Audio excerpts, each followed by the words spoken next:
Hi, everyone. So this is going to be a recorded lesson of the geometric mean, um, just so you guys have it to refer back to if, you're going through my instruction and you thought you kind of want to go over these concepts one more time or kind of replay it back. I'm just kind of recording this lesson for you guys to always go back and use it if you would like to, okay? My advice to you, if you want to kind of redo this and go back and look at it, pause the video right now and just write down what you see on the screen, and then you can press play to continue with me. Okay, so a reminder of what the geometric mean is anytime we have two ratios that are equal and we have the common idea that the number or whatever constant in the denominator of one ratio, it's the same as the numerator in the other ratio, right? So it's just saying, kind of like the generic quote unquote formulas, a over x is equal to x over b, where again, when you were to cross multiply there, right, you'd be multiplying by the same number or the same constant, okay? So kind of a real example of what that would look like is when I had the ratio 3 over 6, that'd be the same as 6 over 12, right? Because those 6's match numerator and denominator there. And we know if 3 over 6 and 6 over 12, those just reduce to the ratio of 1/2, okay? Now this geometric mean, this concept is going to come into play anytime we have a triangle that looks like this, where you have multiple triangles within our diagram. So right now I can count off 3 triangles. I can count the small one here, 1, 2, and then again, the overlapping big triangle, that would be counting as my third. And clearly they give us some dimensions there. They give us the full length here is 30, the little piece right here is 6, and we're asked to solve for x, y, and z. Now, one thing we can automatically go and just fill in is if I know the entire segment here is 30, and then this snippet right here is 6, I can figure out the other missing length just by doing some subtraction, right? I could do 30 minus 6, which would give me 24. Okay, now these problems aren't necessarily hard, guys. They just take a little bit of work. So your first step is always just to kind of redraw these diagrams or redraw these triangles. I'm going to outline. I have one triangle here in pink. I'm just going to redraw it off to the side here. The dimensions are 6, y, and x. I'm going to redraw this triangle here that I'm going over in purple. Okay, and if I draw that down here, again, I'm not a pro at drawing. I'm just doing the best I can. Okay, so whatever works. That was a 90-degree angle. And we have 24, z, and x. Okay. And then the overlapping big triangle, right? The whole triangle here, I'm just going to kind of redraw off to the side over here and filling in those dimensions. We have z, y, and 30. Okay. Now that I have these 3 separated, what you're going to do to match up the corresponding sides is simply just identifying the short side, the long side, and then the hypotenuse. And hypotenuse is always going to be opposite your little 90-degree angle mark. So let's go ahead and just label all of our hypotenuses, so that'll be easy. So opposite in my purple triangle here, that means Z is going to be my hypotenuse. I'm going to put that in parentheses. Okay. Opposite my little 90-degree box here is the Y. That's also my hypotenuse. And then opposite my little box here is the 30. And that's going to be my hypotenuse. Okay. Now all you got to do with the 2 remaining sides, identify which one's shorter and which one's longer. So starting with my purple triangle, it looks like X was the shorter one. So I'm going to write short. And then 24 was the long. For the pink one, it looks like 6 was my short. And then X was my long. And then for my blue triangle, looks like Y was my short. And then Z was my long.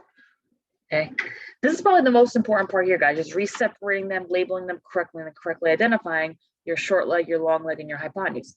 Now all you're going to do is essentially, you're going to set up 3 different comparisons. You're going to compare the purple triangle to the pink triangle, the purple triangle to the blue triangle, and then the blue to the pink. Okay, so what I'm going to do, I'm going to separate this into 3 sections, show you guys all my work that I'm doing here. So I'm going to compare purple and pink. I'm going to compare, let's say, purple and blue. And I'm going to compare blue and pink. And what I mean by compare is all I'm going to do is set up my ratios for my corresponding sides. So let's say I'm going to compare short over short, short side over short side, long side over long side, and then hypotenuse over hypotenuse. So let's start with the purple. So the short side for my purple was x, and the short side for my pink was 6. Okay, so I have x over 6 for one ratio. For my long sides, let's see, for purple, my long side was 24. For my pink, my long side was x. And then for purple, the hypotenuse was z. And then for pink, the hypotenuse was y. So now that I have all three ratios, you guys should be saying, oh, okay, well, geometric mean, that's when I have the same either variable or the same number, right? That's present in one numerator or one denominator. So if we look at this first ratio here, I have x over 6 and then 24 over x. I can take those two ratios and set them equal. So I'm going to have x over 6 equals 24 over x. And now when I cross multiply, what ends up happening is I get x times x, which is x to the second power, or x squared, is equal to 6 times 24, which is 144.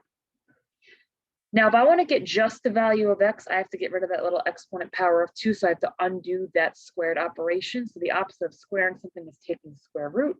We're not familiar with that, so when I take the square root on both sides, we end up getting x is equal to 12.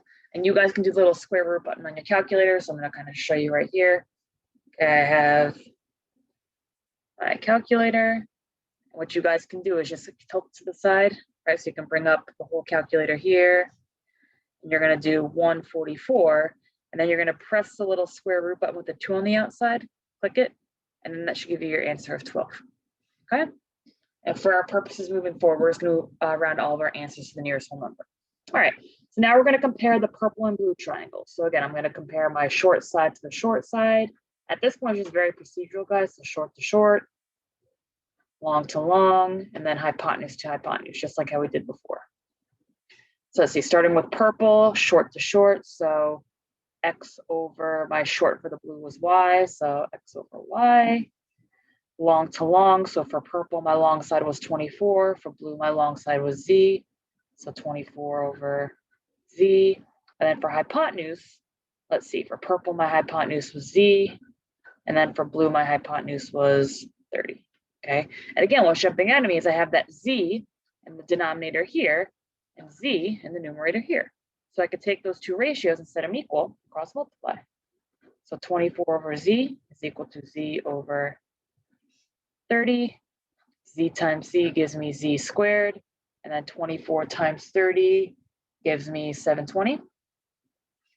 And then when I go ahead and take the square root of my calculator, we're going to round to the nearest whole number. Z should be approximately 27 units here. Okay. So again, just like how we did in the first and second example, we just compare short to short, long to long, hypotenuse to hypotenuse for comparing the pink and purple triangles, the purple and blue triangles. My last combination is the blue and pink triangles. So let's see, starting with blue, I'm just going to write out my ratios again. Short to short, long to long, hypotenuse to hypotenuse. So let's see, for my blue triangle, the short side is y. For my pink triangle, the short side is 6. For my blue triangle, the long side is z. For my pink triangle, the long side is x. For my blue triangle, the hypotenuse is 30.